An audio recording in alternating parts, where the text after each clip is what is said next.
Halo Sobat Solid, jumpa lagi kita di Gadget Solid Channel. Kali ini kita akan mereview sebuah smartphone keluaran dari Oppo, yaitu Oppo A31. Pada tahun 2015 lalu sebenarnya Oppo sudah pernah mengeluarkan dengan merek yang sama, tapi entah kenapa di tahun 2020 ini dia kembali mengeluarkan dengan merek yang sama, Oppo A31. Jadi kita akan melihat nih kelebihan dan kekurangan yang ditawarkan oleh Oppo A31 yang dibanderol dengan harga 2,6 juta rupiah. Dan sebelum kita lanjut untuk review, ada baiknya untuk Sobat Solid klik subscribe serta turn on notifikasi supaya tidak ketinggalan video dari kita.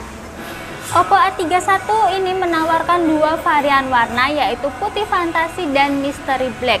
Dan yang kita pegang ini adalah putih fantasi. First impression ketika saya melihat HP ini adalah warnanya sangat cantik sekali dan saya sangat suka ya dengan gradasi putih ke hijau toska. Mengingatkan kita ke warna laut lepas lah ya, jadi yang warnanya itu hijau putih ke biru gitu, jadi kerasa adem melihatnya gitu. Dan walaupun bahan ini di bagian bodi belakang dan bagian framenya ini menggunakan plastik, Oppo A31 ini ketika kita pegang tidak meninggalkan bekas sidik jari ya. Yang membuat kecewa di Oppo A31 ini adalah di bagian layarnya. Jadi dengan harga 2,6 juta ini, Oppo A31 hanya dibekali dengan resolusi HD Plus, yang dimana sebenarnya kita bisa dapatkan di smartphone yang harganya kisaran 1 jutaan lah ya. Jadi sebenarnya sangat disayangkan, tapi ya memang kita akan bahas kelebihan dan kekurangan Oppo A31 ya. Dan di layar Oppo A31 ini dia memiliki lebar sebesar 6,5 inch dengan maksimal brightness-nya 480 nit.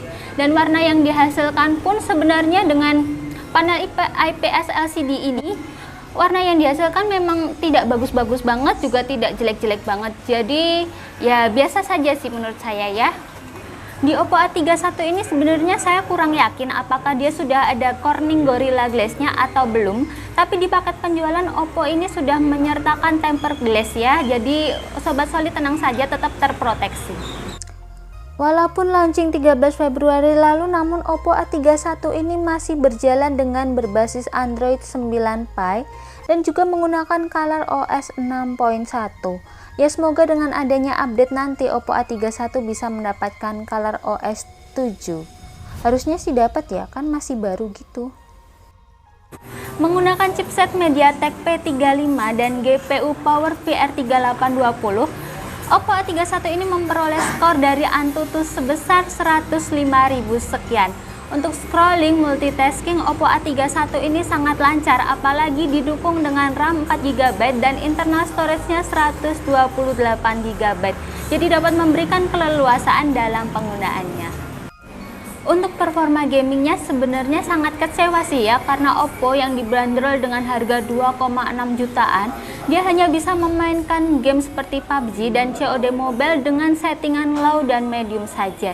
Jadi para gaming nih harus memperhatikan ketika ingin membeli Oppo A31 ini, pertimbangkan lagi. Oppo A31 ini dibekali dengan kapasitas baterai sebesar 4230 mAh. Jadi dengan resolusi HD Plus dan penggunaan chipset MediaTek P35 ini membuat daya penggunaan baterainya sedikit irit. Nah, walaupun dia dibekali dengan kapasitas baterai 4230, Oppo A31 hanya memberikan output charger sebesar 10 watt saja.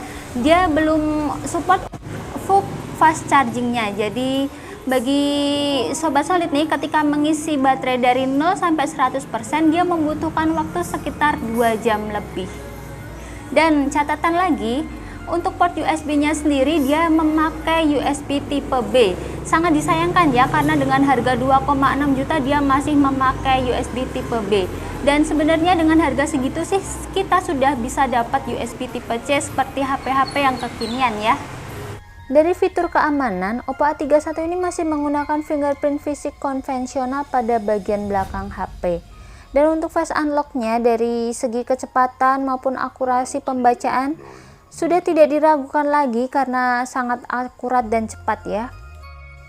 Oppo A31 ini menggunakan mono speaker dan suara yang dihasilkan sih cukup enak dan balance gitu. Suara masih keras dan bassnya pun masih berasa.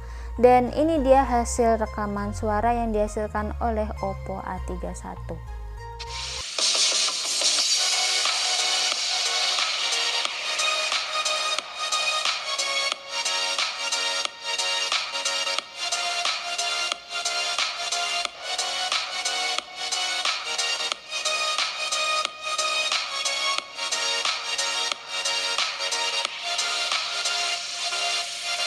Kita bahas di bagian sektor kameranya. Oppo A31 ini menggunakan setup triple kamera dengan kamera utamanya beresolusi 12 megapiksel, kamera makronya beresolusi 2 megapiksel, depth sensornya beresolusi 2 megapiksel, dan untuk kamera depan atau kamera selfie-nya beresolusi 8 megapiksel.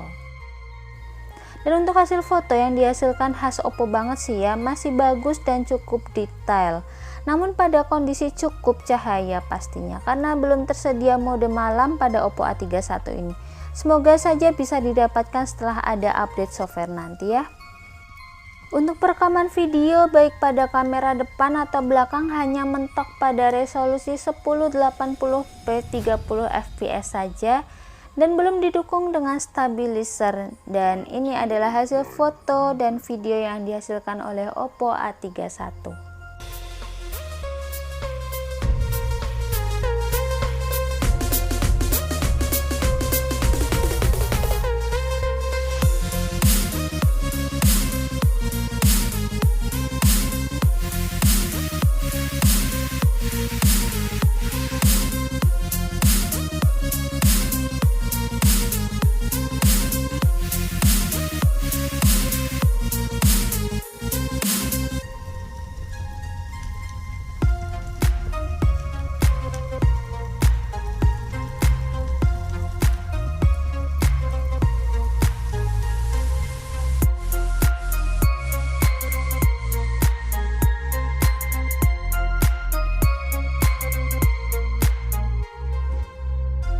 Oke sobat solid, kali ini kita merekam menggunakan Oppo A31 dengan resolusinya 1080-30 fps.